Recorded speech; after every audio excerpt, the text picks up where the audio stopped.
ప్రపంచానికి ఐప్యాడ్లు, ఐఫోన్లు ఇచ్చినటువంటి Steve job అతను ఏమన్నాడు తెలుసా?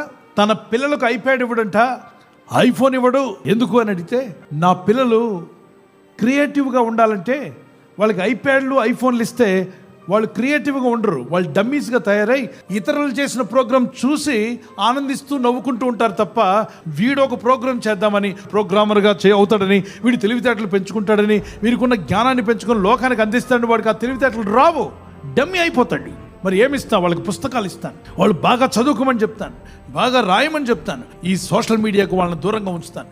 మనం ఈరోజు తెలివి తక్కువగా పిల్లోడు ఏడుస్తున్నాడు కదా అని చెప్పి వాడికి ఫోన్ చేతిలో పెడుతున్నాం, మొబైల్ చేతిలో పెడుతున్నాం. భార్య ఒక ఫోన్కి అంకితం, భర్తకు ఫోన్కి అంకితం, పిల్లలకు ఫోన్కి అంకితం, అందరూ అంకితం. ఇక దేనికి అంకితం అంటే లోకానికి అంకితం, దేవునికి అంకితం కదా. దేవుని బిడ్డలారా, పిల్లలకు భక్తినివ్వండి.